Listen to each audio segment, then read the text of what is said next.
a woman of my word. And it looks like you beat voodoo. So I'm gonna tell you where your grandma's gloves are at. Stop. It doesn't matter anymore. I don't even want to know. This whole time, I thought that those gloves were the only thing that connected me to my grandma still. But then Chainsaw, Voodoo, Holodead, and Angelica Dante took me to the deepest, darkest places I've ever been.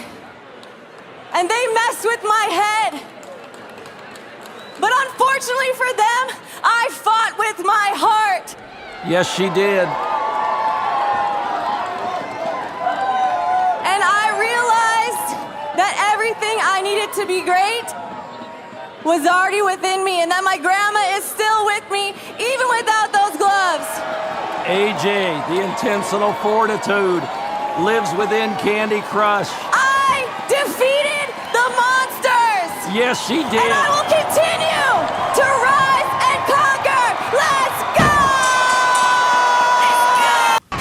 You know, and we all have our 15 minutes of fame, and I'd like to take a couple of my 15 minutes to talk about the rights and the wrongs in the world of professional wrestling.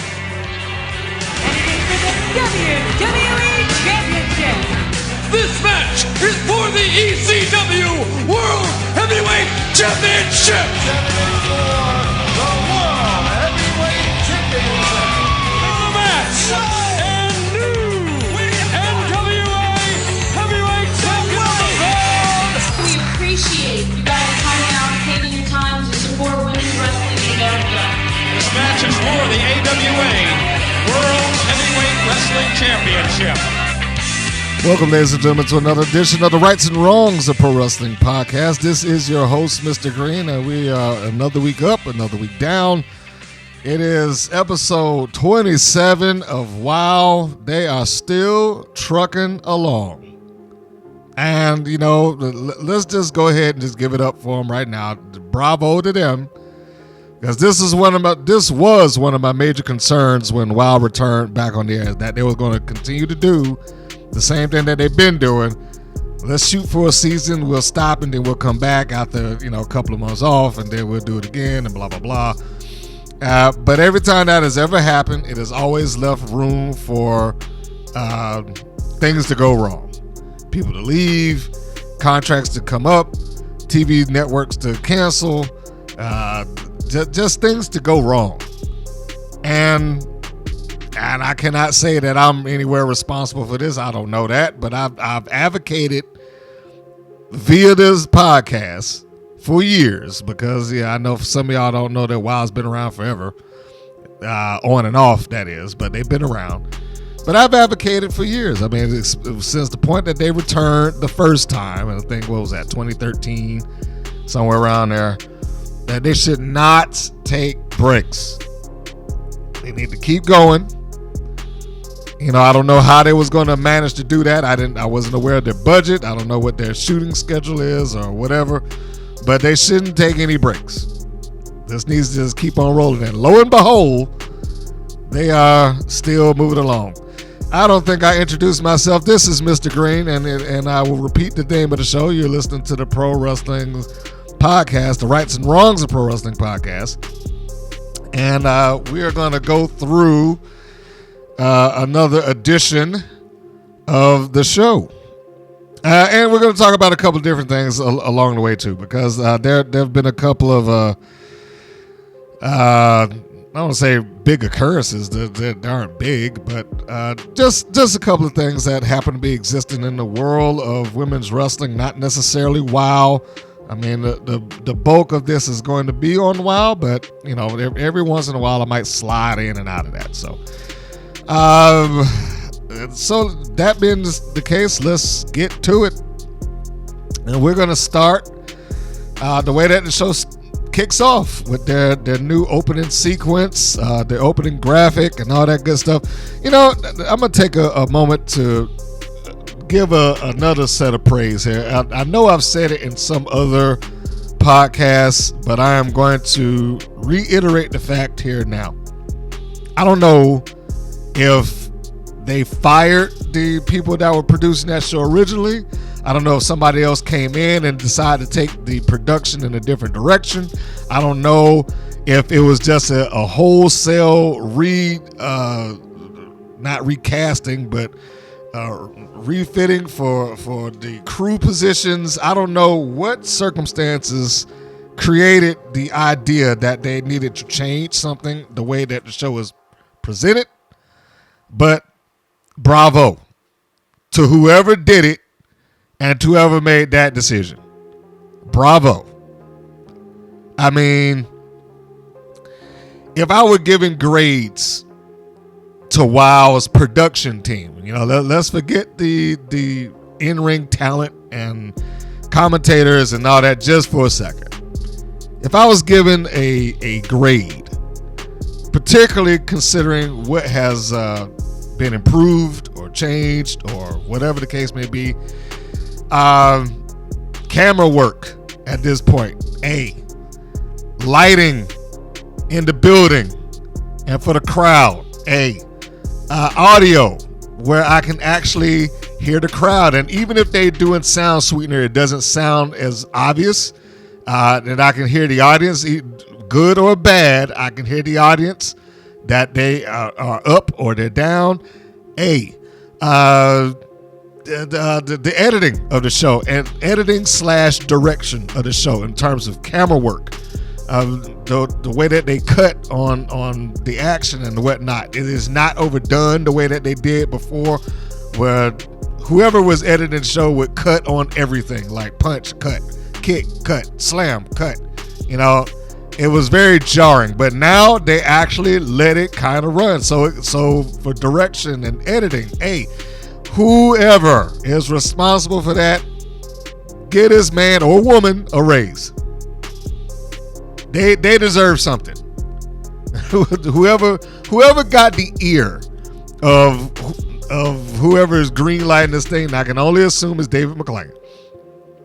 But whoever was responsible for getting the ear of him, or Jeannie Buss, or Selena Man, whoever made the ultimate call, like, hey, you know what, we need to change some of this because this ain't working.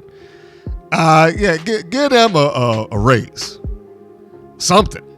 They deserve it because it comes off more like a wrestling program now, rather than a series of jarring cuts of people that's running around in the ring nonsensically. It looks and feels better. And I don't think that should be overlooked. I don't think that it should be slept on. I think it particularly considering how the show started, I think it deserves a lot of credit that they have turned it around, especially coming off of the episode, 2 weeks ago, episode 25 from the LA Comic-Con. I'm like, whoever convinced the person that was putting this together, again, it might be Dave McClain, might be Selena Majors, but whoever convinced them that these GoPro cams sitting on the top of a turnbuckle corner somewhere that makes the shot look like it's stretching out over miles into the audience, whoever convinced them that was a good idea, or this shot will be fine, it's perfect on TV, they need to be fired. Those are terrible shots. Now, I don't know, and I know there's some colleagues out there of mine, and I've listened to them like, oh yeah, and the shots were badass. No, they weren't. These are terrible, terrible, terrible shots that took place on episode 25. I'm just gonna go ahead and say it right now. I'm gonna take credit for one thing. I don't take credit for a lot, but I'm gonna take credit for one thing. I'm gonna take credit for being the one person that's doing the podcast on this show that calls it like it is. Good, bad, or indifferent. I am not here to just arbitrarily or randomly tell WoW that everything that they do is good and they have no flaws.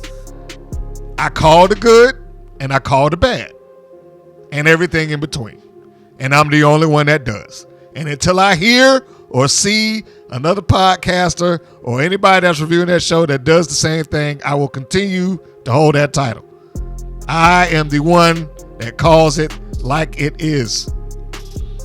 Okay, now that's the only credit that I'm going to take. But no, I get back to the production team. I really think that they deserve credit where it's due and helping move this thing along. From everything from getting rid of the Thor Love and Thunder lower thirds, which was stupid to begin with because it was only going to last so long. It was only going to be relevant while that movie was in existence.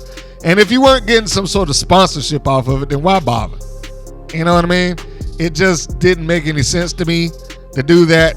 And it seemed very much like a fad, which apparently it was because it just got dropped and it got replaced with proper lower thirds.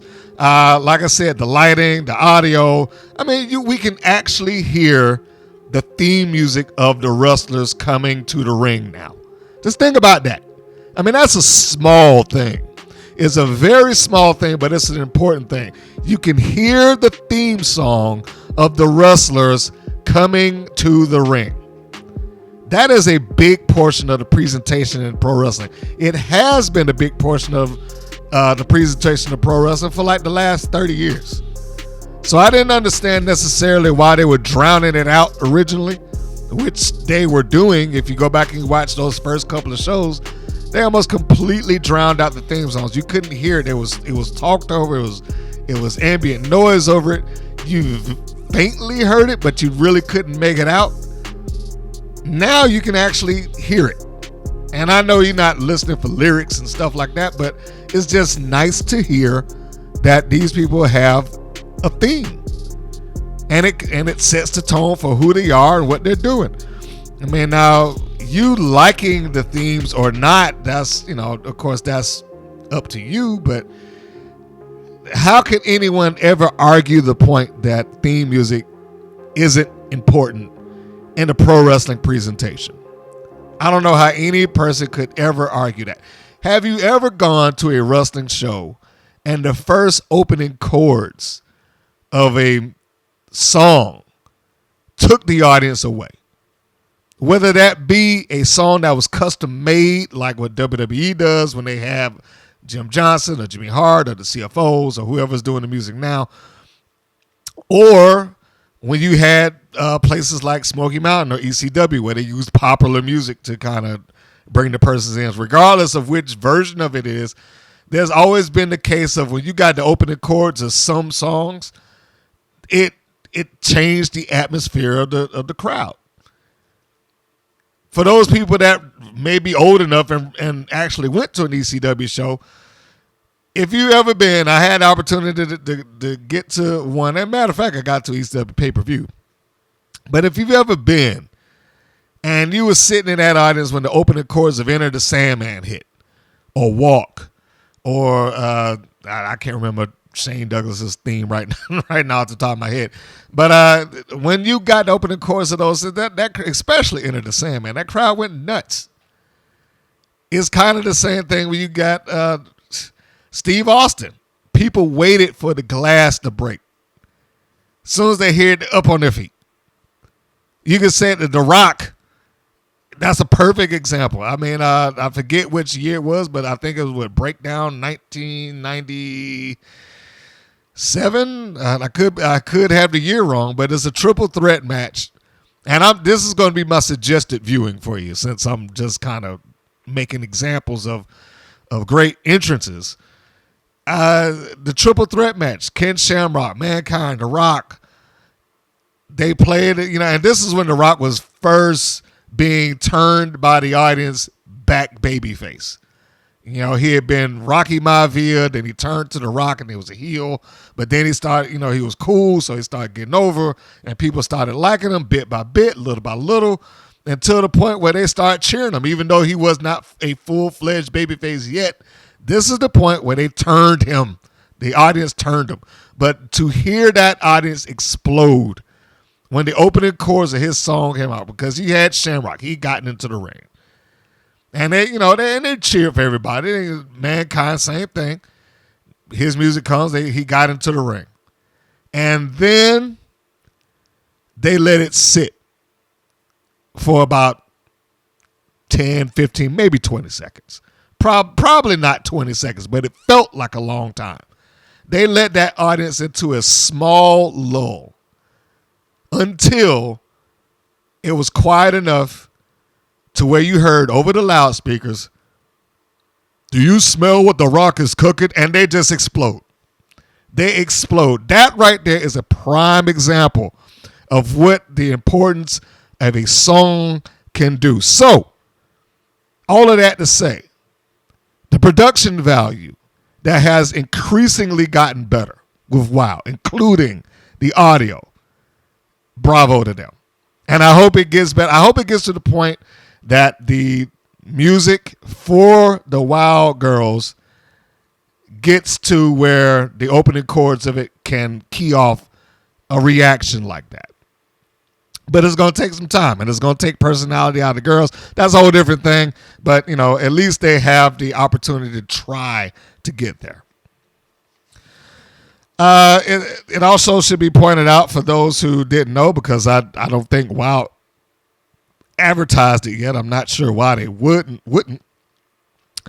But WoW has another series. I'm about to say documentary, but that's not accurate. They have another series that is on Pluto TV as I speak. It is My Road to WoW. I believe that is the proper title of the program. Now, originally when I got not the post, but the press release, it was kind of presented as a documentary, or maybe I misread it. So I'm going to pull this up right now and see how it was given to me, because I had fully intended to put this up, and I still will. Now that I'm saying it, I'll put it on the YouTube channel and the Instagram. But I got the release. Well, WoW Women of Wrestling announces 2 documentary series to premiere in March 23.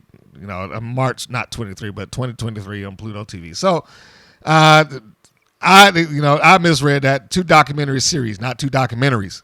But the ones that they have is My Road to WoW, The Secrets of the WoW Superheroes, which is basically, if you remember looking at the beginning versions of WoW where they had these sit-down interviews with everybody, it's kind of like that, just stretched out. But you have multiple persons per episode. You got like 3 people per episode. And later, then there's another series called The Origin of WoW Women of Wrestling. This is the description that they have. Produced by Fishbowl Worldwide Media, is a documentary exploring the larger-than-life story behind the evolution of women's wrestling, from a sideshow act at the fairgrounds to the rise of the first all-female wrestling league with Glow Gorgeous Ladies of Wrestling in the 1980s, and the rocky road to success leading up to today with WoW Women of Wrestling. Hear from Glow and WoW founder David McClain, former professional wrestler and WoW trainer Selena Majors, former professional wrestler and WoW executive producer AJ Mendez, and WoW superheroes, and see the uphill battles over featuring women's wrestling on TV and the drama with the network that broke the series apart. Meet Jeannie Buss, co-owner and co-founder of WoW, as well as governor and co-owner of the Los Angeles Lakers, and learn how she partnered with David McClain to realize the vision to revive an all-women's wrestling organization as the next big thing in global sports entertainment. From the 1980s to now, see how the culture has evolved, how perceptions of women's wrestling have changed, and while now is the time for WoW Women of Wrestling to claim its place as a true game changer it has always been destined to be. That is the write-up that was provided to me for the origin of WoW. I would give the same for My Road to WoW, but like I said, it's just to kind of cut that down. If you saw the original release of WoW and the sit-down interviews that they had, it is basically those. Now, that said, I watched a little bit of it. I watched a little bit of the first episode. I will probably go back and sit down and watch the remainder at some point. But the first person that they have on there is Keita Rush, and it's probably a very good choice. Now, I've never said that their documentary style interviews were bad. In fact, I've said the opposite. The documentary style interviews were very good. The production, the way it was shot, the B-roll, the interview, all of that stuff was very good. My only problem that I had with it was where it was positioned and how. The best example that I can show about it being just positioned wrong or incorrectly is when they interviewed Ice Cold. Not that her story was wrong. I was going to say bad, and I can't really say it's not because it's horrible. It's got tragedy all through it. But she's on there. She's talking about how she got to where she got. She's talking about the tragedies overcome. She's talking about death. She's talking about sexual assault. She's talking about abuse, and things like that. And once that thing is over, not 2 seconds later, she's walking out the ringside acting like a heel. That is why I said this is positioned wrong. How am I supposed? Why would I boo this person? She just told me that she survived sexual assault. Why would I turn around and boo her? It was in the wrong place. In this series, in the My Road to WoW, The Secrets of the Superheroes, in that, it belongs. Because it sits on its own. It doesn't air in the same time slot as, or even behind the same time slot as what they do on the various CWs and independents across the country and syndication. It doesn't do that. It's on Pluto TV. Again, now you can go on Pluto TV. Pluto TV is a little hard to navigate sometimes, but go to On Demand and hit the search. Just put in WOW. It should come up. But yeah, here it belongs. And just from the first 5 minutes of what I saw, having Keita Rush retell her story about what happened to her, what happened to her family. I mean, they're talking very personally. She's talking about divorce, and I mean, not her divorce, but the divorce of her parents. She's talking about how her mom was injured and went into a coma, and when she woke up, she had no memory of her family, like her kids. She didn't know who they were. When she was the results of her being in that coma from the accident, I think she got hit by a car, if I'm not mistaken. The results of that being that she became bipolar and schizophrenic. And like I said, when she awoke, she didn't even know who they were. So when you watch that, how do you not root for a Keita Rush? How do you not want to see her succeed? And I suspect that the rest of these interviews and sit downs with the other WoW superheroes are going to be very similar to that. So if I'm doing this, if I'm producing that, my first objective is we got to line up the current baby faces for this. We can interview everybody, but we got to line up the baby faces for this. And I don't want, and this is just me, I don't want any heels on this that you can start to feel sympathy for. I don't want that. I want them to remain on their own. You can have a version of an interview with them, but I don't want, we're going to edit some of this down. And when they flip, if they do flip, like if somebody goes babyface, let's just say Penelope Pink, for instance. If she flips and she turns babyface, then, we might re-release it or something like that and let it all out. But the point being is that it seems like a good tool to help you get to know who some of these people are, although be it in an entirely different series. But you can get the chance to watch some of them and know who they are. Again, available right now on Pluto TV, so you have that for those and Pluto TV is free, so I don't want anybody out there acting like, well, I don't have it and I can't get it. Yes, you can. It's a free app. You got to deal with some commercials, but it's a free app. You'll be fine. So yeah, look, I wanted to get that kind of out of the way and address some of those. Again, I want to give credit where it's due. You know, I don't want to be the guy that sit up there and everybody like, oh yeah, you hate WoW. No, I don't. I don't hate WoW. I don't give it. I just call them out on the things that I think need to be called out. Okay, so let's get this started with the episode and where we were going with this. First match of episode 27. Of course, you got your standard open and the pre-match video and sets up the main event. The main event in this particular instance of episode 27 was Siren The VooDoo Doll. Some of y'all knew her as Nina Monet, but I don't know how often she wrestles under that name anymore.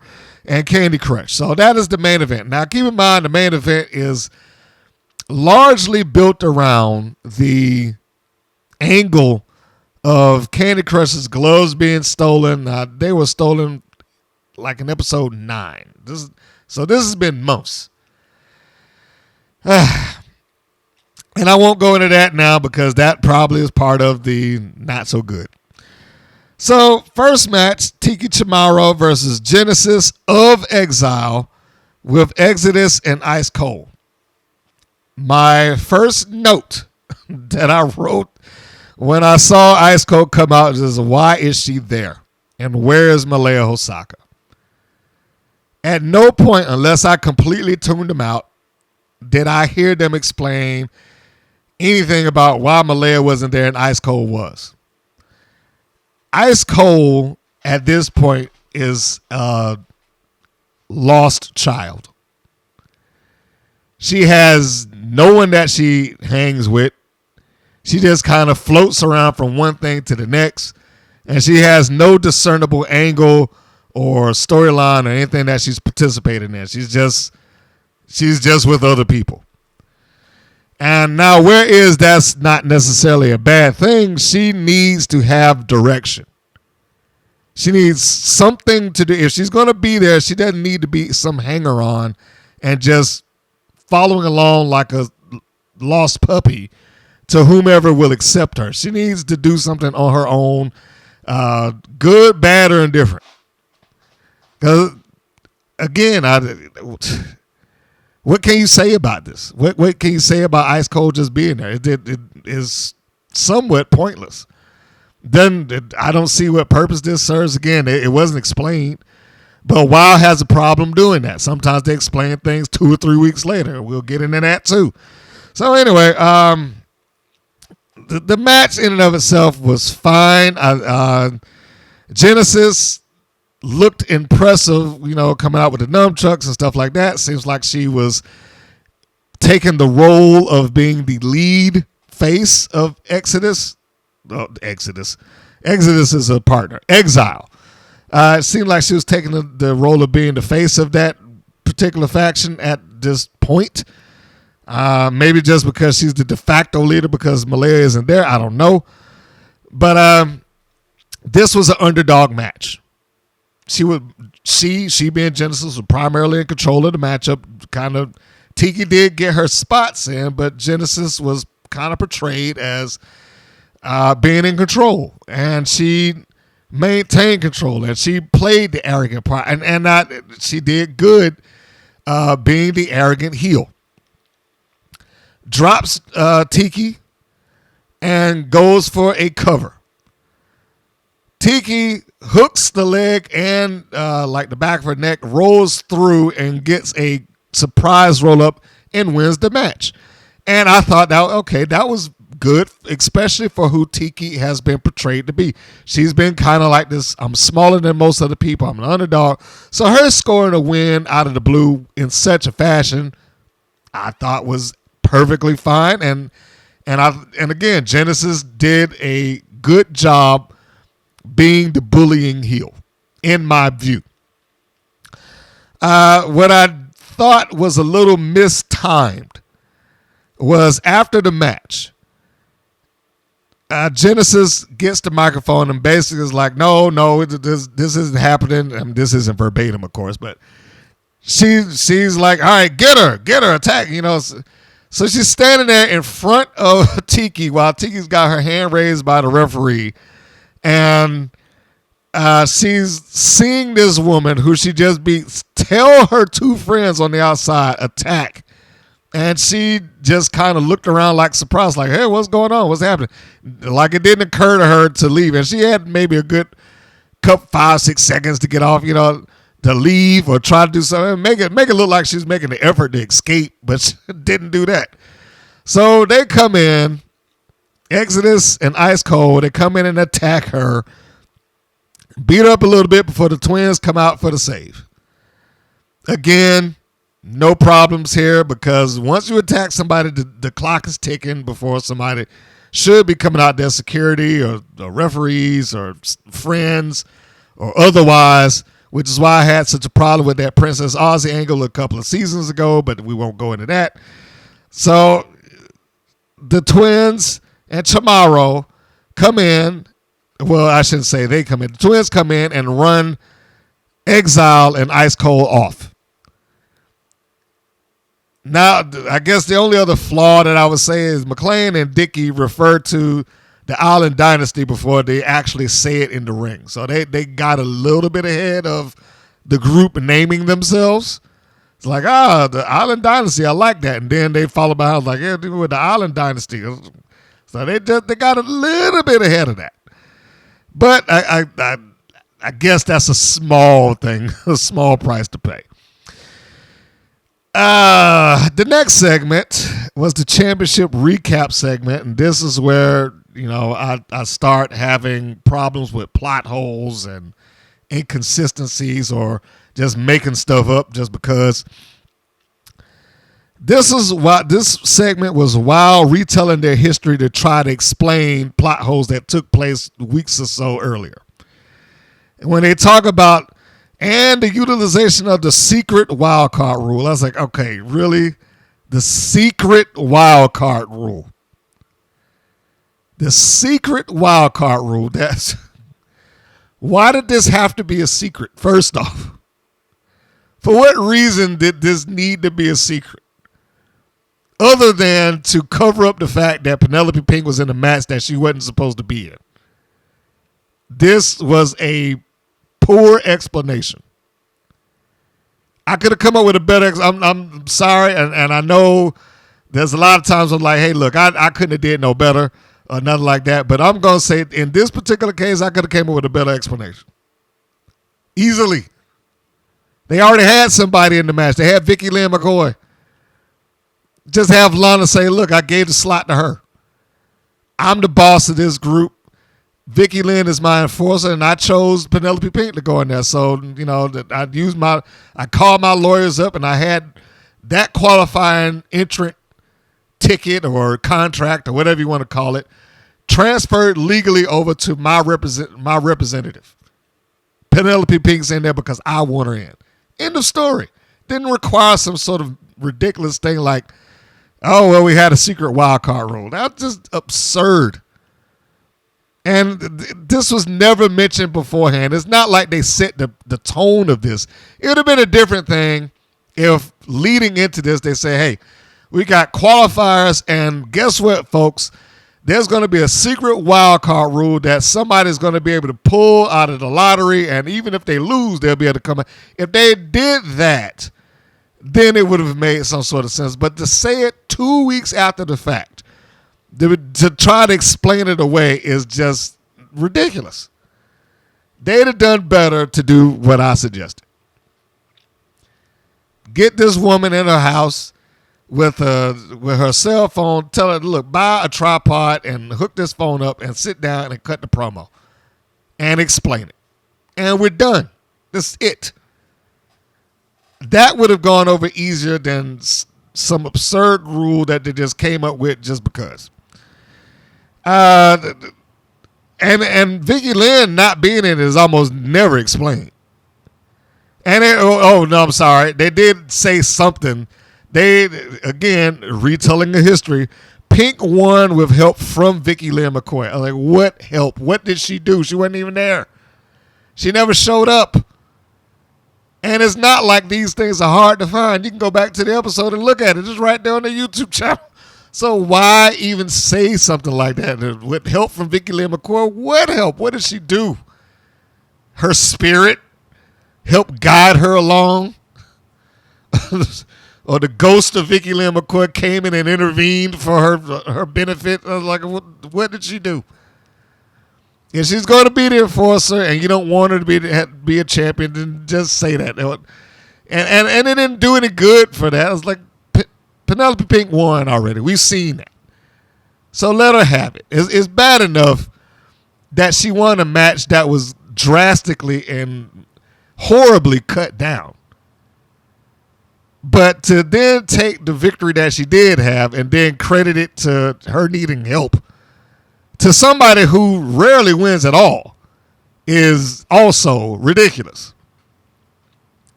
I used the term, a couple of weeks ago when I reviewed that.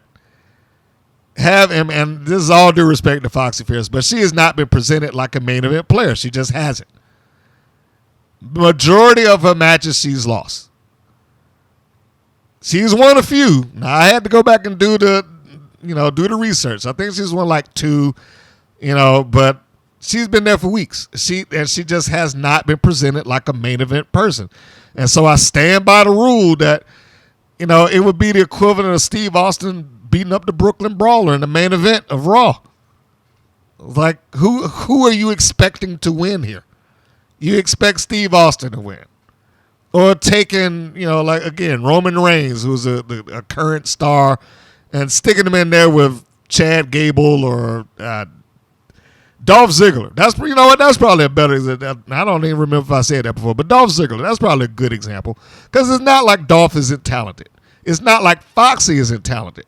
They both have ability in the ring, but they have not been presented as a main event person in some time. Dolph, much better, but Foxy hasn't gotten there at all because she constantly goes down. She's constantly getting pinned and beat. So there's no drama to this match when I know it was like, once we get down to the two of them, we know who's winning. Come on. So this whole segment here should have been either edited, cut, or written differently. It didn't do this episode any favors. This segment. I'm not going to say the entire episode, but this segment of it should have been cut off or redone. Because it didn't explain anything, didn't help anything. It just sounded like a 6-year-old child who changes the rules of the game while you're playing the game. You know what I mean? I just hit you with the fire. No, I got a force field. Well, you didn't say that big. Well, I got one. It's like that's what this is like. Let's just change it. The segment following this is the Fabulous Four segment. Lon Star showing off a belt collection. Basically, it's nice to see, and it's nice to see the Fabulous Four collectively. With Lana having essentially every championship that WoW has. It didn't push any narrative forward, but it didn't hurt the show either. So, it was a good looking segment is the best I could say for it. But I will also add, before this show hit the air, there was a post that they put up, they being WoW, about if WoW had a Manager of the Year award, who would you give it to? And they put up 4 names. Now, the first one, Mesmer was in there, and at the time, she wasn't listed as a manager. She was listed as a wrestler, so I didn't know that she even qualified. The other one was Samantha Smart, Sophia Lopez, and, of course, Lana Starr. When I saw that originally, my vote went to Sophia Lopez as the top manager of WoW, because at that time, before the show re-aired, she had the most success within the company. I'm afraid that opinion now has to change. The top manager that exists in WoW today is Lana Starr. Sorry, Sophia. I love me some Sophia Lopez, but in this particular instance, she has not had the opportunity to manage a champion or lead a champion. Beforehand, she was wrapped up in every major change or main event scene that company had. So we can't really get on that. I mean, she got to slide down since you got to make room at some point. So, and I expect that she'll get back around to it. But as far as this season goes, Lana Starr, hands down. She has improved as a talker. She still needs to do some work as a manager because there have been some times and they left it on camera where the timing was a little off and something that she was going to do. But she knows Lana Kinnear knows who Lana Starr is. And she can speak well as Lana Starr. And she can be grating and nerve-wracking as Lana Starr. And the stronger she gets here, like I wouldn't have said this a couple of months ago because, Wild was in and out and up and down and all that other stuff. But they've been consistent now for 27 weeks. She being Lana is improved by leaps and bounds in that time. And the more credibility she gets as a manager, the better she'll be, or the better the next person will be when they walk in, if she manages them. So the only thing that I would have said, to add to this segment is I wish that they could have cut some sort of promo about what was upcoming or something along those lines rather than just have them, all right, girls, present the belts to me and put it up on my mantle. Again, it was a nice visual, but it didn't forward anything. It didn't forward any narrative or angle or this or that. But, I will use this moment and this segment to say that Lana Starr has improved a great deal. And as of right now, she is the top manager in the WoW. I don't think that's a debatable issue. She has the tag team champions and she's got the singular champion. And she has her enforcer, Vicky Lynn McCoy, who should have been in the title match to begin with, but that's neither here nor there. The next match, segment/match, is BK Rhythm versus Chantilly Chella. God damn, I can't stand that name. This is one of the few times that AJ Mendez is actually seen on TV. That was the note that I had, and that had nothing to do with the match. But when I saw her on TV, I was like, I had to write this down. This is one of the few times that we see AJ Mendez on TV. And the only reason we saw her is because the cape was tossed to David McClain and he put it on AJ. Outside of that, you probably wouldn't even know that woman is there, which I still think to this day they should do something about. And since they got 2 docuseries that exist, if somewhere along the lines they do not sit down and talk to this woman, and advertise like, hey, look, we finally put it up, folks. The interview that you've been waiting for. AJ Mendez talks about her career, why she stepped away from wrestling and why she came back to WOW, the premier women's wrestling organization. If you don't have something like that, you are wasting her. So anyway, it was nice to see her on TV. Again, if you didn't know that she was there, you probably would never know, because David McClain eats up a lot of the scene by doing everything. The match has 2 good workers in it. BK Rhythm and Chantilly Chella, Raylan and Killer Kate on the indies. It felt like they slowed themselves down a little bit for the audience, maybe.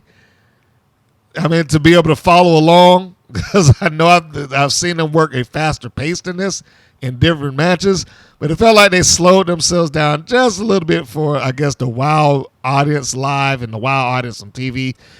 But in any case, this was a big win. I believe this is the first singles win of BK Rhythm's WOW career. She's lost the majority of her matches rather than win it. And she won with a full Nelson Flapjack, the mic check. And she scores a win, which I wrote shocking victory. The match had a moderate pace, but it was 2 good workers. I'm sorry, it wasn't a mic check. She calls it a mic check when she's doing her rap, but it's referred to as rhythm and brews by the commentators, specifically Dickie. So there you have it. Although I will say there's one My coworker gave her a good name. It's like, who is that supposed to be? Jane Cena? I was like, I thought that was funny. But he walked in while she was cutting her wrap on Chella.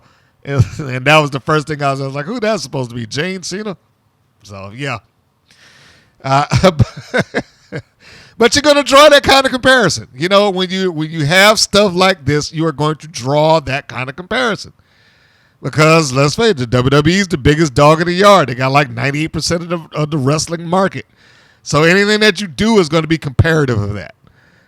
Particularly when you got a gimmick that is very close to the Dr. Thugonomics version of John Cena. So that's what he recognized her as. I want to step off of that just for a second to say one thing about the commentators. Because I don't think that Dickie gets enough credit as a reasonable commentator. I think he can.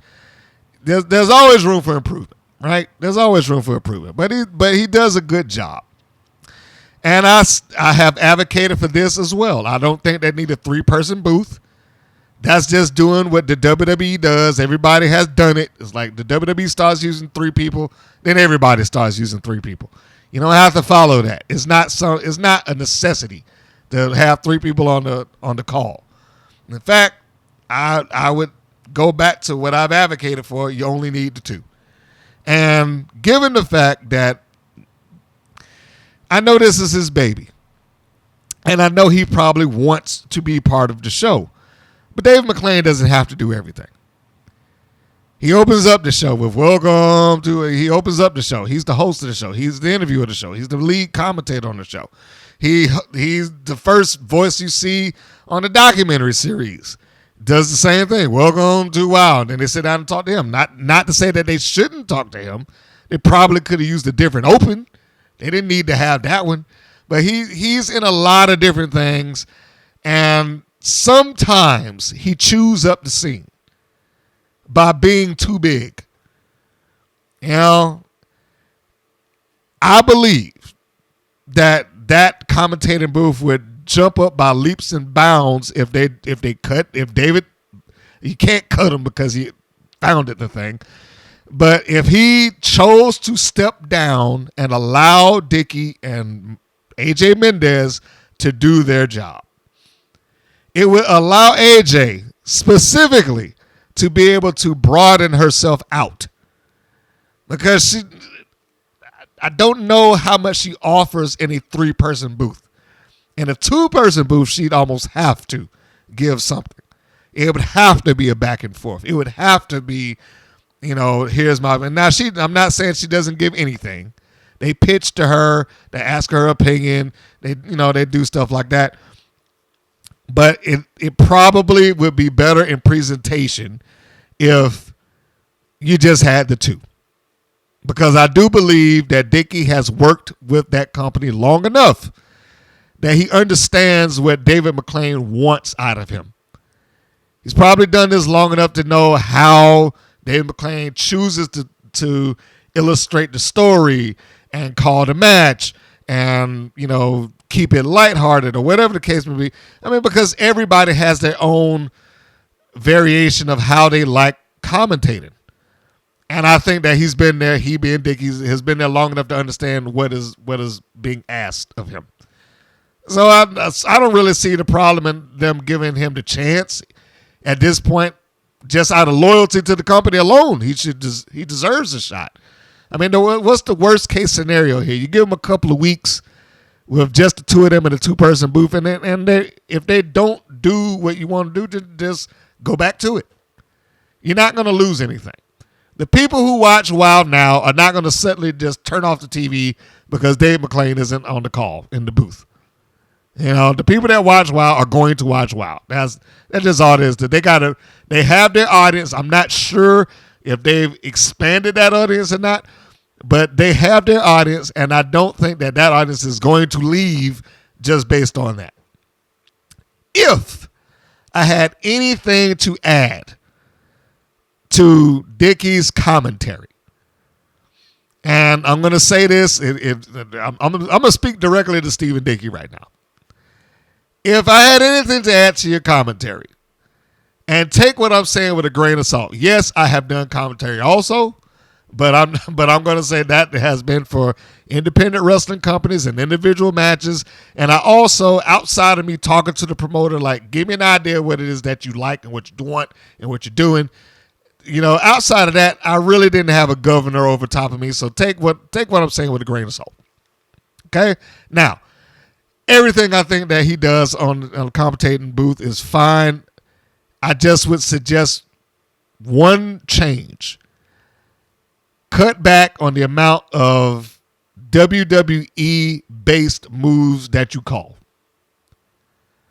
There are certain moves that have transcended the names that have been attached to them. Some are generic. A figure four is a figure four. Yes, Ric Flair is famous for using the figure four, but a figure four is a figure four.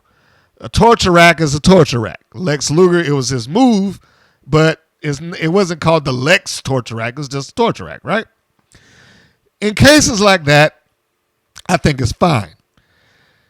When you start calling moves that are specific to the person, that's where it gets a little tricky for me. And I know that's a fine line to walk. But when you're like, oh, it's natural selection. Well, natural selection was Charlotte's thing. And that was named and built on because of, her whole deal, the evolution, blah, blah, blah, blah, blah. I forget the specific reasons, but it was largely along the lines of her DNA being, better than everybody else. The world's strongest slam, that he called that as well. Like G.I. Jane just won with the world's strongest slam. There's no reason for her to have a move called the world's strongest slam. She's not the world's strongest woman. That was a move, and I know you already know this. It was a move by for Mark Henry because he's the world's strongest man, and people could believe that this dude who is bent a freaking a cast iron pan in the ring, he would have the world's strongest slam. It's believable. With G.I. Jane, I'm not saying she couldn't do the move, but maybe name it something else that's appropriate for her. Back to boot camp. Something. I don't know. that was just something off the top of my head. She just sent her back to boot camp. Whatever. Or just a, standing power slam. If you don't have a witty name for it, just the generic version will do. But moves that are very specific to the persons that made them famous, calling it a famouser or what else that's been used? A perfect plex. I mean, a cradle suplex will do. Find the original version of what the sharpshooter was before it was called a sharpshooter. It makes sense when you're talking about Bret the Hitman that a hitman would be a sharpshooter, right? But anybody else, it kind of doesn't work. And I know that he has the ability because I've heard him call the match for Leia Makona, the coconut crush and all that stuff like that. So that would be the only real suggestion that I would have to him is that I would lean back on the amount of WWE-centric moves that really have no place there. Like, it'd be like somebody using a cutter right now and say, oh, and she just hit her with an RKO. It doesn't make any sense. Just give it a name that works for who she is and, move on from there.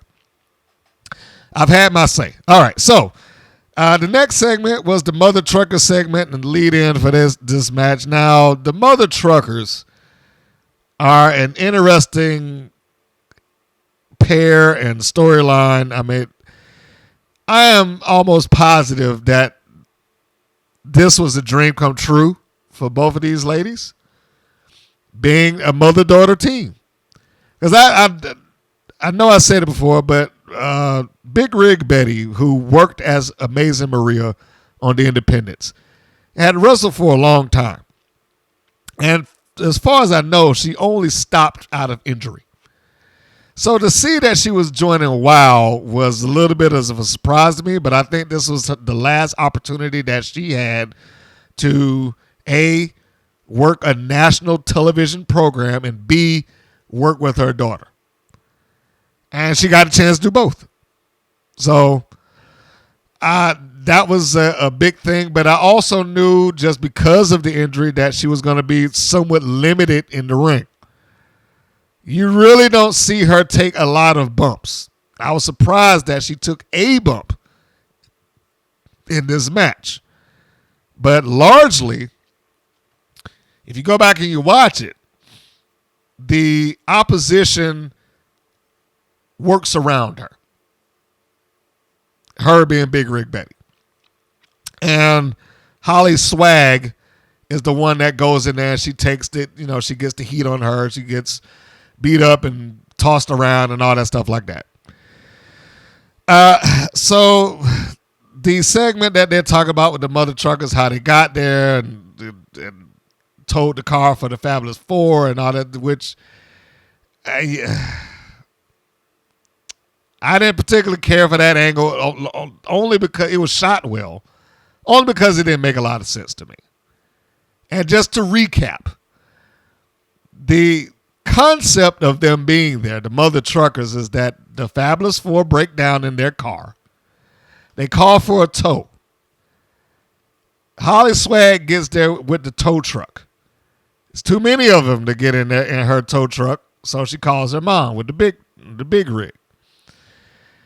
Rather than pay them to move their car and what have you, they just happen to be walking around with 2 tickets to the WOW program, that I guess, the WOW taping, I should say. And Holly Swag loses her mind like, holy crap, I'm going to it now. Okay.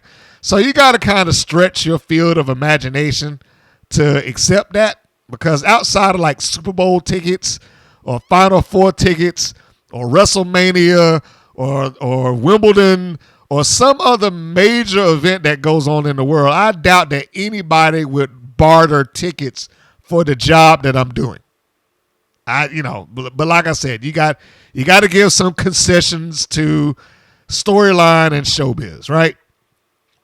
But where it doesn't make sense is that, once they are there in the WOW environment, we now find out that, they were friends with Jesse Jones. They're like, okay, so Jesse Jones have got these 2 people here from the same town that she's from, who only got to the show because they helped out Lana Starr and her friends. Like, Jesse Jones didn't ask them to show up at all, and they didn't have no problems jumping in the ring over the guardrail past security to come help her, even though she didn't invite them to the show at no point.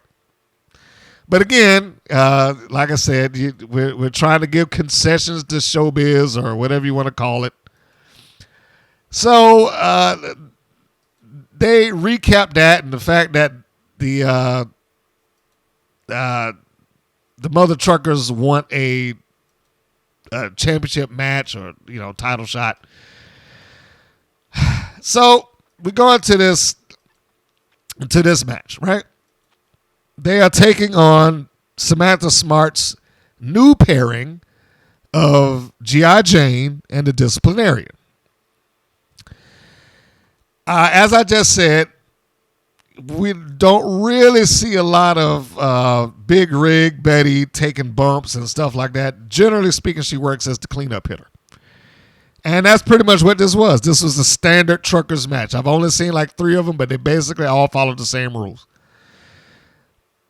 Big Rig starts off. She beats him up. The heels work around whatever she's doing. She tags out, get Holly Swag in there. Holly comes in. She starts off strong, then gets cut off. She takes a beating until survives it all, until she is able to get back over there and make the tag and get Big Rig Betty. That is basically the match that took place. Here is where it went a different route. This match helped establish G.I. Jane. I think that might have been the overall goal here. This is what I got from it. Because we've seen the Disciplinarian, we know Samantha Smart, the truckers have gotten some airtime one way or the other. Jane was the one here that really hasn't established who she is and how good or bad that she is in the ring. So I feel like this match helped establish her. The fact that Jane scored the pin. Now, it was a pin after Smart's help, which is good because Samantha Smart needs to continue to show that she's a manager and, do what managers do. Do what managers do. Let me pronunciate. Pass something to cheat with. Distract the referee. Use illegal objects. Whatever, do the normal manager shtick. And every once in a while, after you've gotten on the fans' nerves enough, you take a bump. So, kudos to the both of them. Like I said, the match went its standard way. Big Rig comes back in. She does the cleanup for most of that. Gets ready to put Jane away. Smart smacks Big Rig Betty in the back with the yardstick, which gives her enough of a sting in her back where she's like, and kind of not curls up, but flinches a bit. And that's all the distraction that Jane needs. Hoists her up, goes for the big power slam, which is referred to as the world's strongest slam here, which again, I don't think you should do that. But she drops her, and apparently I'll say she took care of her when she brought her down, which is also good for Jane that she's able to do that. And she got the pin, and it was surprising that Big Rig took the pin. So G.I. Jane scores the pin after Samantha Smart's help. Smart comes in. She cuts a promo, standing in between Jane and the Disciplinarian. It felt like the new start of Samantha Smart's faction or her stable, however you want to phrase it. And I put she's another one. She's getting better. She's not in the same position that Lana Starr is, but she's getting better. Particularly because I had somebody else who went over my notes. So, that I tend to talk to a lot of people who are vague fans or casual fans at best. Just to hear it from somebody who's not jaded by watching wrestling all the time. But they watch it just because, they're like, there's good-looking women up there or whatever the case may be. Or in some cases, one of my friends actually got into the show. I got him into it. But he's still not a wrestling fan necessarily. He enjoys WoW. But he also is like, I don't understand what's happening here. What is that? What does this mean? So when I wrote she's getting better, he didn't get it. He's like, I don't think she's good at all. She didn't really say anything. So I understand out of his point of view because he doesn't know Samantha Smart other than this point. But I was trying to explain to her, if you go back a couple of seasons, she didn't really do all that much. She didn't outside of a backstage vignette, she didn't really talk all that much. She's getting better in that she can grab the microphone and she can antagonize the audience, and she is starting to come into the skin of Samantha Smart. So when you look at it in its entirety, yeah, she's improved. And I hope that she continues to improve. The question I put here is this the start of a winning run for Samantha Smart's team? It would be nice to see them get some wins underneath them. And more importantly, G.I. Jane got to work with 3 experienced wrestlers. She's probably older than Holly Swag, but Swag works the independents all the time. Swag, as Holly Hood, even though they referenced the name in the middle of the match at one point, she's worked at OVW. She's worked on as part of the Free Babes with the NWA. And truthfully, I would have gone out of my way to try to get Free Babes in WoW if it were me. But that's, again, neither here nor there. The Big Rig, Amazing Maria. Again, she's got like 20 years underneath her. The Disciplinarian, Robin Ivory on the independents, trained by Booker T, 2 times his women's champion, and she's gone across the independents as well. So it's very good company for G.I. Jane to have been in the course of this match, and I certainly hope that she gets the chance to continue with that. Wrestle with more experienced. Good grief. Get your words right. Experienced people. I'm making up words here, folks. I don't know what experienced mean, but maybe I'll come up with a definition for it eventually. But no, she gets the chance to wrestle with more experienced people. And, and that's good. And I could see if they continue with that they may be able to position her somewhat as the enforcer for Smart. Could happen. And I'm gonna do another sidebar here because I don't think that there's somebody else that I think deserves some in-ring credit. She's green, yes, but I like her stuff. Vivian Rivera, who is not on this episode, by the way, but I just thought about it. Vivian Rivera, I think they have something with her, and I hope they're able to do something with her.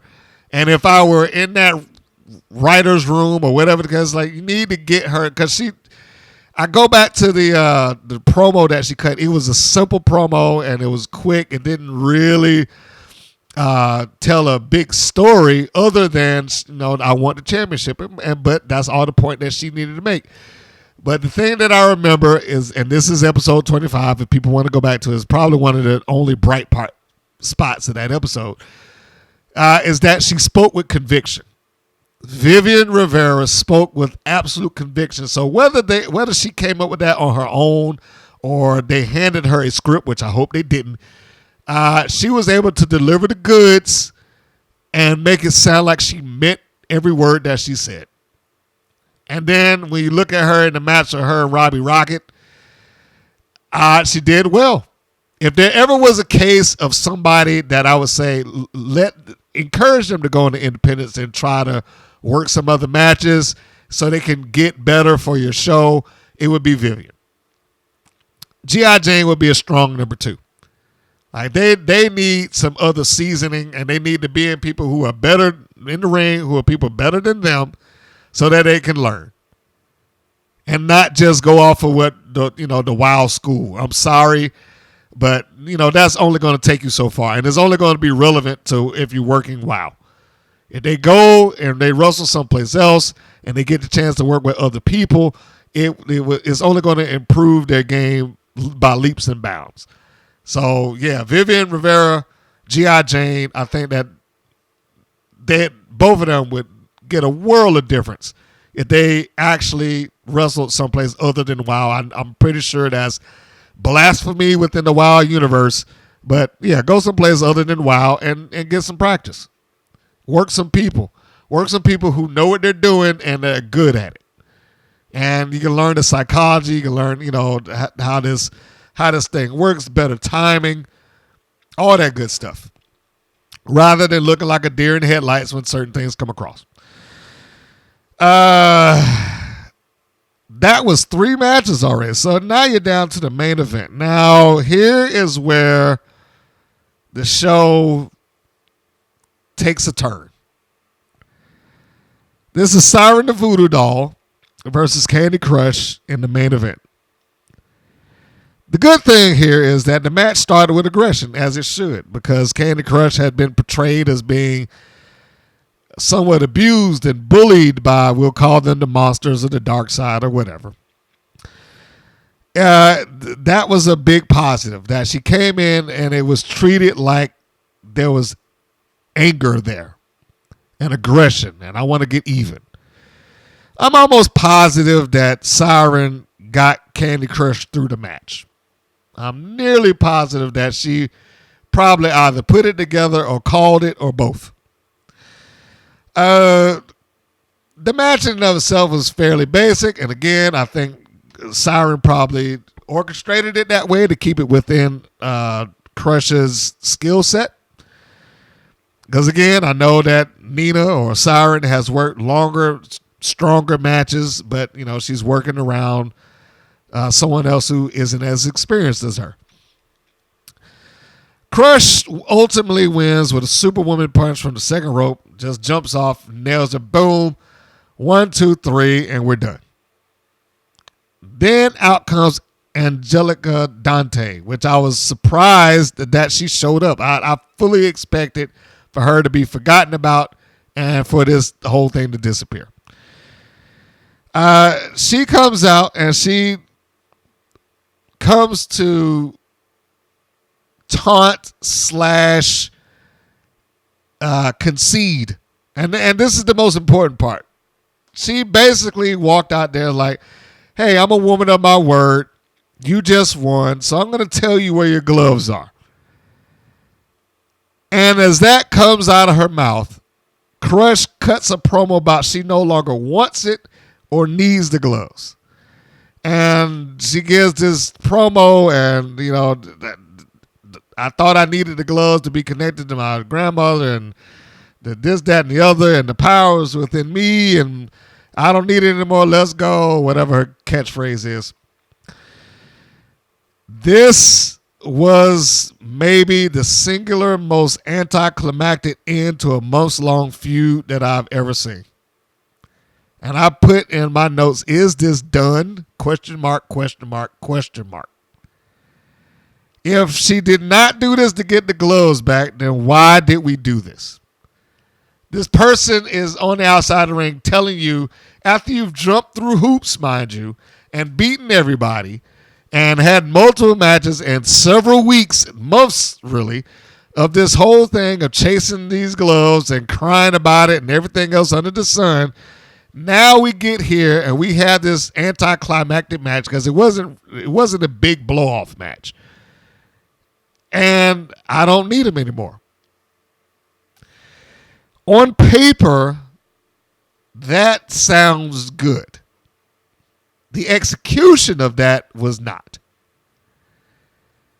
It just did not come out. And there's not one person that I asked that looked at that and said, no, it was great. Not one.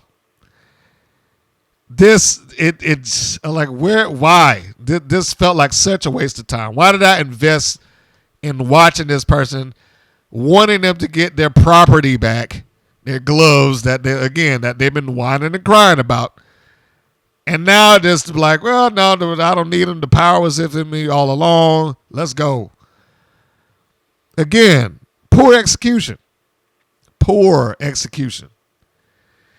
This would have made more sense to me if somewhere along the lines, let's just rebook this for a second, and we'll start at the beginning where she has her glove stolen. If it had been established that Kandi Krush was, I'm hesitant to say superstitious, but let's just say that the gloves were a good luck charm of hers, and we had a month and a half of her winning. And her, every time she wins, she pick up the gloves, kiss them. You know, I win because my grandmother's watching over me, blah, blah, blah, blah, blah. You know, all that good stuff. Something that establishes to the audience that these gloves are more than just sentimental. I believe, you know, this is my personal superstition. And you know, you could do the interview, the same things like, hey, there's football players that wear the same pair of socks on game day, or you know, they tie their laces the same way. Or you got basketball players that, you know, they got special wristbands or this, that, and that. I was like, it's not that they believe in superstition. It's just the thing that they do to get themselves as an athlete into the mindset to win. And these are what these gloves mean to me. They get me in the mindset to win. When I see these gloves that my grandmother gave me, it motivates me more than anything else I have in my life. With these gloves, when they sit in I don't need a corner person. I got these gloves hanging there, and they push me beyond anything that any other person can do. Now, if that was the speech, we would understand that these gloves mean something, and is part of the reason that she feels like she's winning. So now you have somebody come in and steal them. And with that theft comes a little bit of loss. She loses for the first time. She loses again. She loses again. Now she's getting frustrated. I got to get those gloves back. I hated having them stolen in the first place, but now I got to get them back. And she goes on a mission. I have to get these gloves back. And then you put her up against the monsters, as they call them. And you have them go in a row. And they should have went in and out. They should have flipped the end. You start off with, say, Holiday or something like that. You have her get past her. You go to Siren. You have her get past her. She lose. You can still include the other two matches that she lost. They could have a 6-person tag where she went down to Chainsaw, because in my version of the story, Chainsaw wouldn't have lost at all up until this point. She'd have still been the monster. She would have been the undefeatable force up until Kandi Krush comes up again in the big finale. You have her lose in the sixth person. You have her lose the first match against Chainsaw the same way. She could lose by fluke as long as she loses. And then you have that final match like, look, I will do whatever it takes to get these gloves back because, you know, I promised these people that I'm going to get it, da-da-da-da.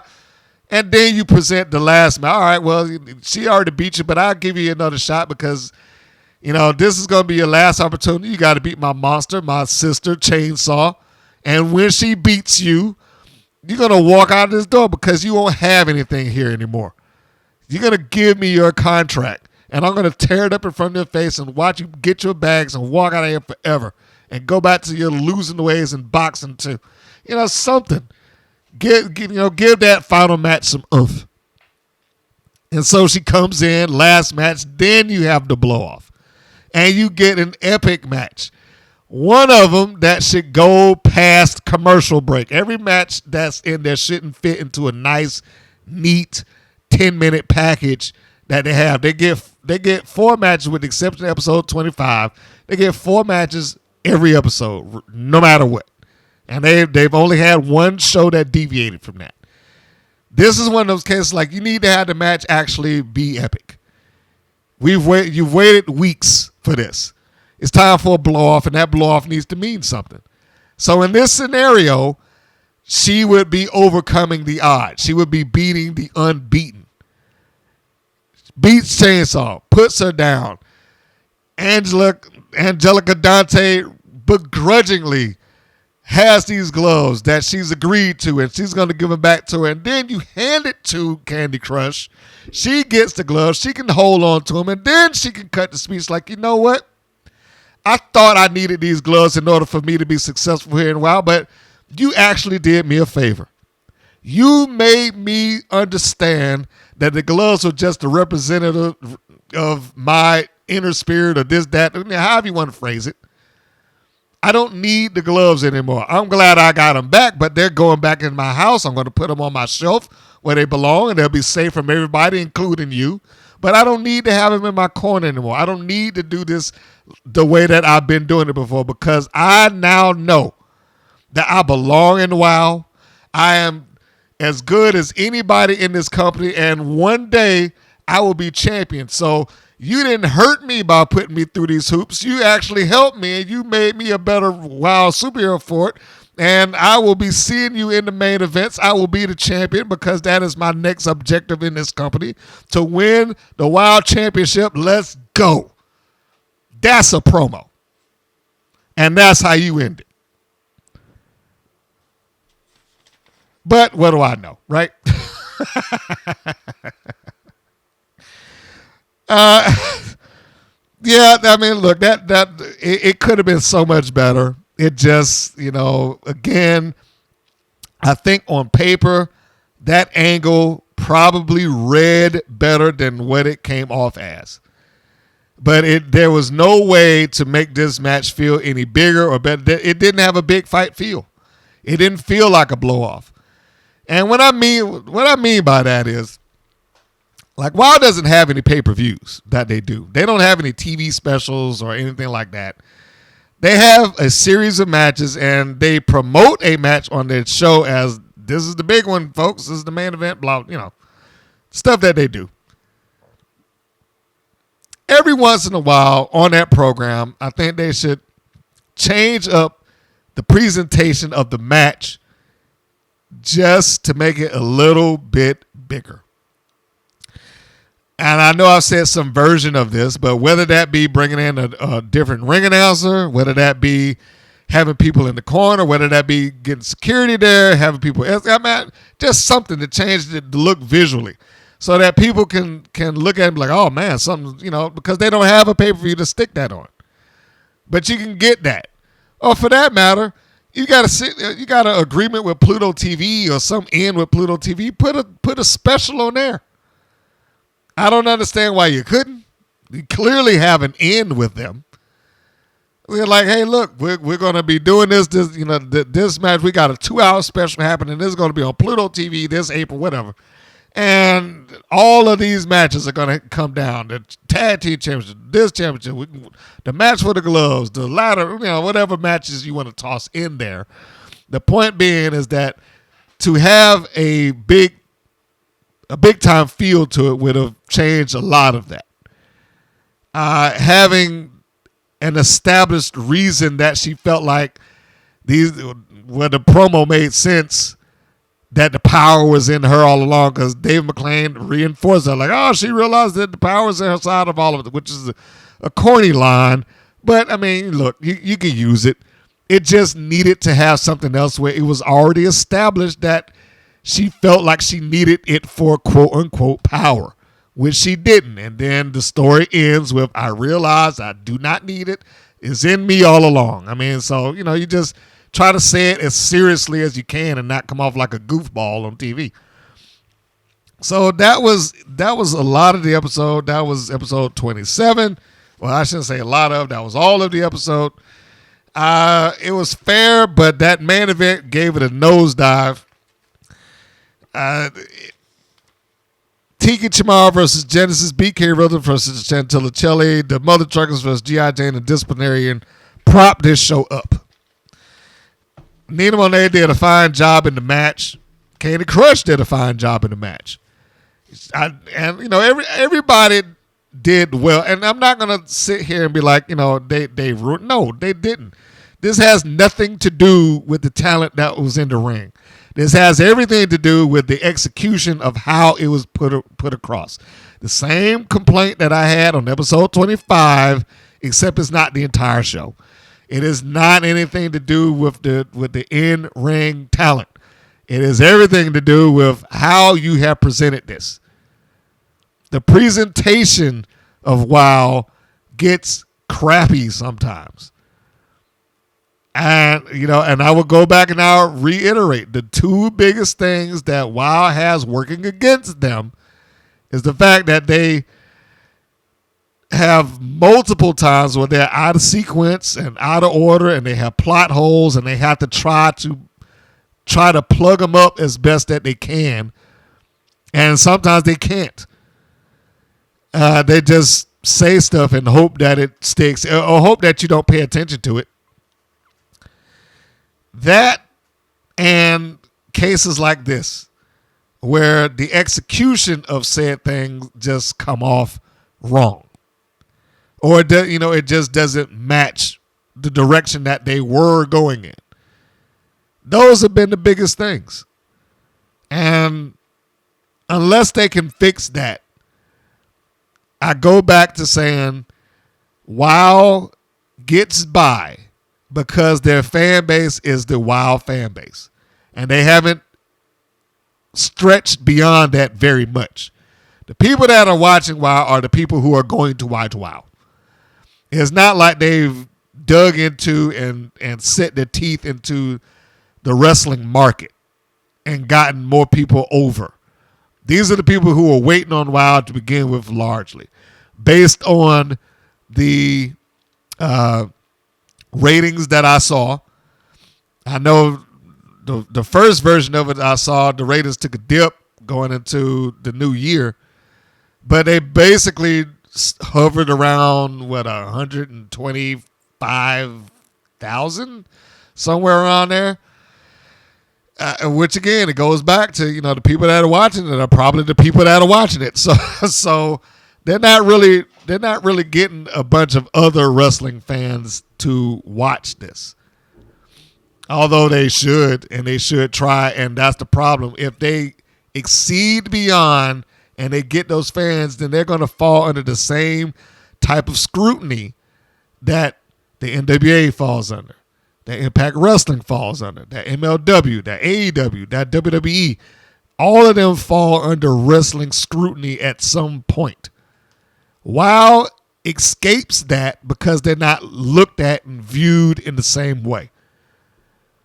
They get the pass because most people say, oh, it's WoW, it's campy, and it's just a fun watch. Well, that campiness thing is only going to last so long. At some point in time, if they try to push it and they try to go on tour or they expand the show and they take it 2 hours of this, that, and the other, they're going to fall under wrestling scrutiny. And if it's not patched up, if the holes, if the plot holes, if the continuity errors, if the things that they do that don't make any sense are not addressed and fixed before they do that, that's where they're going to have a problem. I've said it before. I will stand on that until they fix it. And so there it is, folks. That is the bulk of the review of episode 27 of WOW, Women of Wrestling. And I guess at this point, all we got to do is just wait for the next Saturday's broadcast to see where and what they're going to do this time around. Is there going to be any major changes that are occurring? This feels like a WOW revamp to some degree. And I hope that if they are doing a revamp, that it continues to up climb rather than, fall off or, anything along those lines. And in closing, I just want to say one other thing about their WOW Road to WOW deal. One of the people that are interviewed in that is Americana, or Samantha Sage, as she was formerly known. I give her a lot of grief on WOW television because she does not present well in front of the camera. I cannot be the only person that has thought that. I can't be. And she is a deer in the headlights. And as it has appeared so far, really doesn't seem to have any ability to shuffle or change the direction of whatever she's talking about to something that's relevant. Like I go back to that one time that David McClain was in the ring and telling her, hey, you guys are going to get the match with so-and-so. It's going to be a 6-person tag. You, Jesse, Commander Spars against Samantha Smart and her army, blah, blah, blah. And she's like, all right, David, it's the American way. I was like, well, what kind of response is that? That didn't even make sense. But if you look at her on the show for the little bit that I saw, my road to WOW is like an entirely different person. Like, where's that person at? Where's this person that's on the road to WOW? Why do we not have her? But it also stands to reason that this persona that she has was suggested to her. She does say, and again, I'm going to go back and watch the rest of these at some point. She, during her sit down, says that, Dave McClain sat next to her and asked her, did she want to incorporate her real life into this? We got to incorporate this into the story, her and her son and her overcoming the odds and wanting to be a wrestler and this, that, and the other. This is my dream come true. I'm going to be a WOW forever, et cetera, et cetera, et cetera. And we have to give you a character. And they gave her Americana. Now, it sounds a lot like the old Bruce, I can't even, Brother Love. I couldn't think of his last name right now. I don't know why. I just, Pritchard. Bruce Pritchard, a.k.a. Brother Love. It sounds like the old box of gimmicks thing. Like let's reach in here and see what character we can give you. Americana. That'll be great for you. Now, you talk about people who don't understand that. Ask somebody who does not watch WOW what they think about Americana. Just off of the look. Almost every time I've done that, the first thing out of their mouth in some varying degree is, why is she Americana? I don't see any red, white, and blue. In some varying degree of that statement is that's what's phrased. Like, why is she Americana? What she got, like teal and orange and pink and this, that, and the other? Like, what is she Americana? What is so American about her other than she was born here? And that was an actual question. I was like, I don't know. That's a good question. I don't know what makes her necessarily Americana besides the fact that she was born there. And I'm like, we're all Americana if that's the case. it's a persona that should be defined but isn't. She needs to be able to get up and do a promo, but I don't think that she could do a promo. Like every other person on this show almost has a surface level character, and I don't agree with this necessarily. I don't like the idea that you have a character or persona that you can look at and be like, okay, yeah, I know who that person is, and that's pretty much all you are explained. Like the Heavy Metal Sisters, they got the name, then they come out there and headbang, and they got the whole shtick that they do. So anybody that's watching that show is like, okay, yeah, they're into heavy metal music, I guess. Although I've heard people like, yeah, I bet they don't listen to any of that. Now I don't know if they do. That was somebody else's comment, not mine. I have no idea what music they listen to. Ice Cold, they pretty much get it when they look at it. It's like, okay, yeah, she's some sort of ice princess or ice skater or something like that. BK Rhythm, they're like, okay, she's got headphones and a microphone on her shirt. I'm guessing she likes music. And when they hear her talk, okay, I'm guessing she likes rap music. And it just keeps going on and on that way. A lot of these people are just surface level, and you get it just from the look. Again, I don't necessarily agree with that, but it's the truth. They exist, and you get them just from the look. I mean, there's nothing about Americana that you can look at and be like, oh, okay, I get it now. Who is she? And that's what I want to know with. Who is she? She either gets one of two responses. One, what I just said, like, hey, how is she Americana? I don't see anything red, white. She don't even come out with a flag. What makes her Americana necessarily? She didn't cut any promos about how she loved the USA or anything like that. It's just, what is this? Or if it's wrestling fans that have watched women's wrestling for a while, you'll get, she looks like Santana Garrett. She looks like a knockoff version of Santana Garrett from the look down to her move. It's one or the other. And I say all of that to say this. She probably is a nice enough person, and her story is nice, and she comes off much better on the Road to WoW series than she ever did on WoW. She is, I'm going to add her to the list of Vivian Rivera, G.I. Jane. If there's ever a case for the argument that you need to leave, well, you don't have to leave, but you need to go take some bookings somewhere and learn the other aspects of this, including how to get a microphone and address your opponent, address your angle, address the situation that you're in. She's a strong case for that. She needs to practice.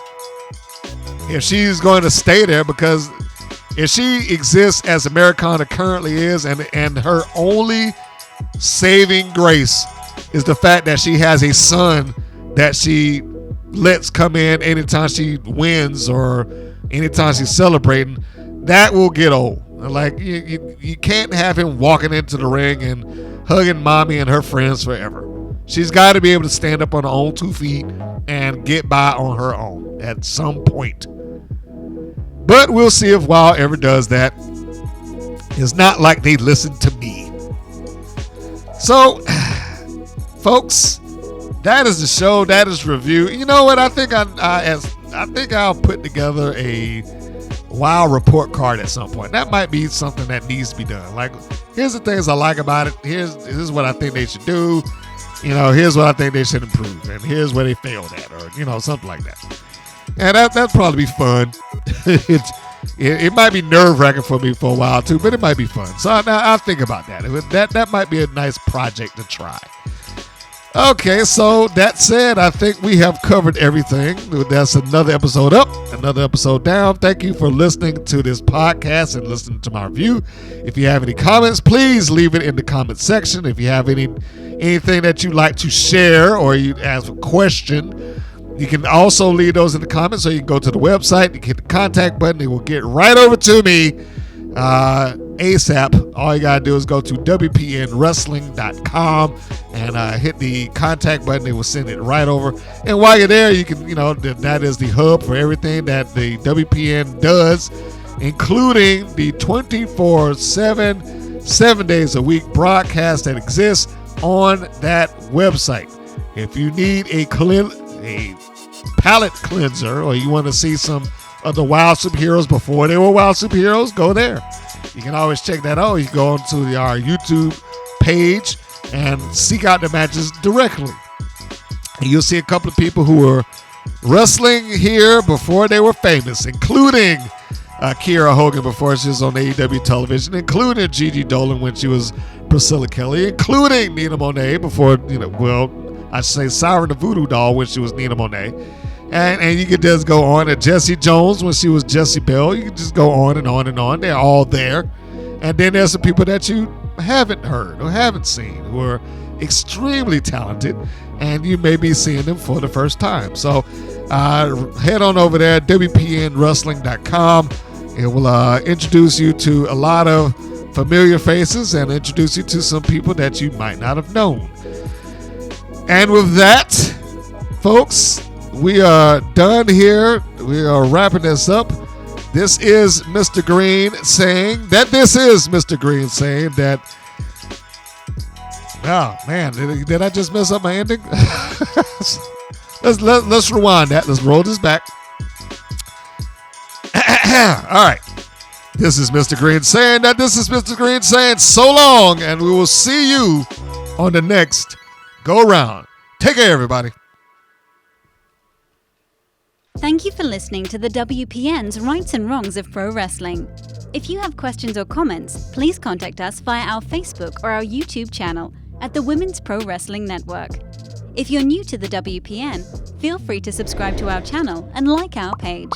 We appreciate your support. Thank you again for listening.